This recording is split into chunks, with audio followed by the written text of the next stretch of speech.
As I get a little older, I realize life is perspective, and my perspective may differ from yours. I want to say thank you to everyone that's been down with me. All my fans, all my beautiful fans. You're a warrior. Warriors don't give up and they don't back down. Pick up your sword, your shield, and fight.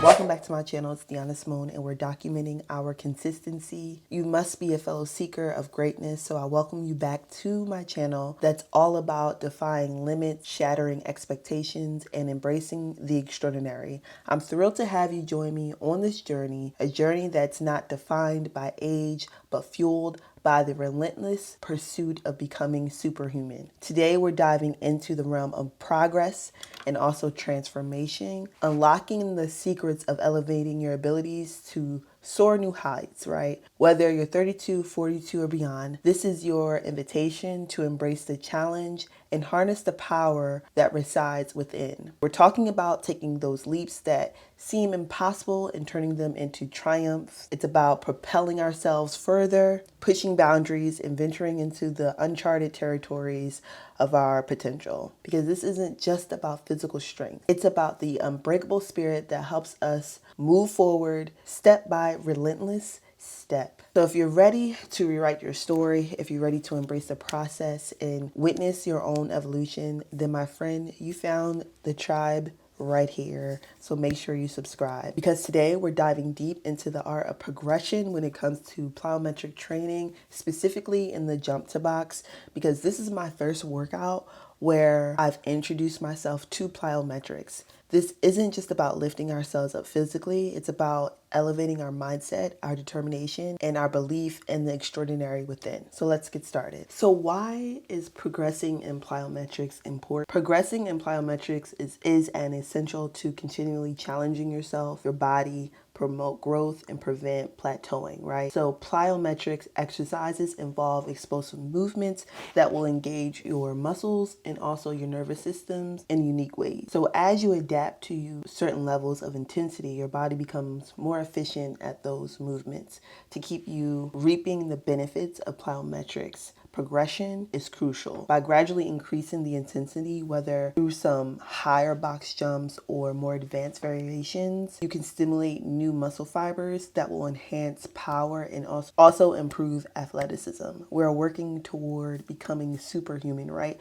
So we always want to progress and also improve, and the athleticism is key. Progression will reduce the risk of overuse, injuries, and also ensure a well-rounded development of strength, your speed, and also coordination. So when you're transitioning into a higher jump to box exercise, it requires a strategic approach to ensure safety and also success.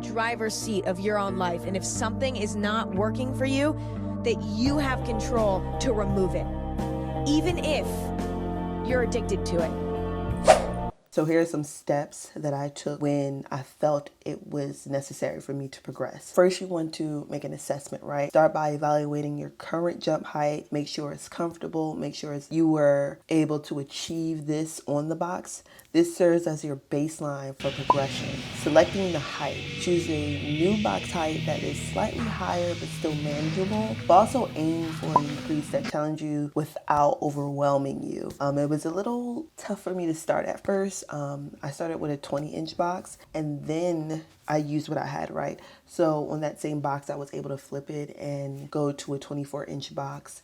At first, I felt like it was a little bit too high, but after, continuously practicing my jump to box on a 20-inch box, I felt it was necessary for me to move up in height because I didn't want to plateau. And I wanted it to be a little bit more challenging. I felt like my form got a lot better in my third, especially my fourth week. And I felt a lot comfortable with my landing as well. So I felt it was best to go up in height. So you want to make sure you have a preparation week. Spend the first week using the new box height as a transition period. Lower the intensity by reducing reps or sets. Focus on perfecting your technique and getting accustomed to the new challenge. I didn't really do that. I just jumped right in. But for someone that I feel that's a little bit more advanced when it comes to jump to box, because I've taken this slowly, and on Fridays I felt like the work that I did on Friday really helped with my progression during my plyometric journey. So I felt like increasing the intensity wasn't so bad.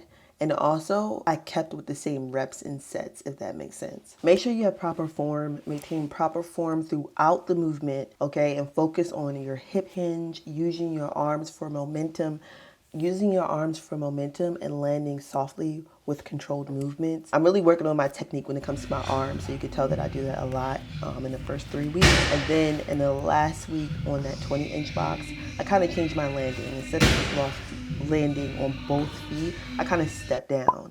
So I made the decision to jump onto the box, but then step off the box in my landing. Okay, that's an example of like really trying to focus in on my form. Over the following weeks, gradually increase the box height. Start by adding a couple inches and progress in small increments. That's the whole goal. You want to keep progressing, whether that takes 2 weeks, 3 weeks, 4 weeks, whatever you feel comfortable with. Move slowly through those movements, but also make sure you do use proper form and you feel like you're also using a good landing and controlled movements. And also monitor your feedback. Pay attention to how your body feels. Especially when I was jumping off the box, I felt that that was a little bit too much pressure on my feet, so I decided that I would kind of step off the box after doing the jump to box. I just wanted to make sure I was comfortable, or you may have a significant decrease in performance. Also, you want to pay attention and make sure you don't have a decrease in performance. Consider adjusting the progression rate or revisit the previous box height. It's no problem with going back and feeling like you have to go back to how you started, right? It's all about practicing and being consistent. A lot of the times when I am in my fit, I feel like I'm progressing, but at some points I just don't feel comfortable, right? Sometimes I have to go back and rework what I've learned. So that means I may have to go down in weight. That means I may have to go down in inches when it comes to the jump to box, right? It's no problem in doing that. I feel like that just makes you a better athlete, and it helps you along your journey in the end. Make sure you keep refining your technique as you progress. Make sure you have proper form. It's crucial to prevent injuries and maximizing the benefits of your plyometric workouts. Also, make sure you have rest and recovery. Allow ample time for rest and recovery between sessions. Plyometric exercises can put strain on your muscles and joints. So I would do Monday's plyometrics and leg day. Tuesday was a rest day for my legs and I did upper body. Wednesday was another plyometric and leg day, and then Thursday was an off day for me. I did upper body, and then Friday I did plyometrics. But I didn't do the jump to box. I did other plyometric workouts. Maybe we'll talk about that later in this season of plyometrics, right? So you don't want to put strain on your muscles and joints. So ensure your adequate rest between attempts and your higher jumps too. So I would take like 1 to 2 minute rest periods in between my sets to get back into my next set. So remember, gradual progression is essential in plyometric training to ensure safety and also prevent injuries. So remember to avoid overtraining. Preventing injuries is very important. Also, assessing your form before thinking about progressing, and also respecting your recovery time. I hope this video was helpful, and if you are on this journey with me to becoming superhuman We're almost there, so keep going. I'll see you guys in my next video. Bye. As I get a little older, I realize life is perspective, and my perspective may differ from yours. I want to say thank you to everyone that's been down with me. All my fans, all my beautiful fans.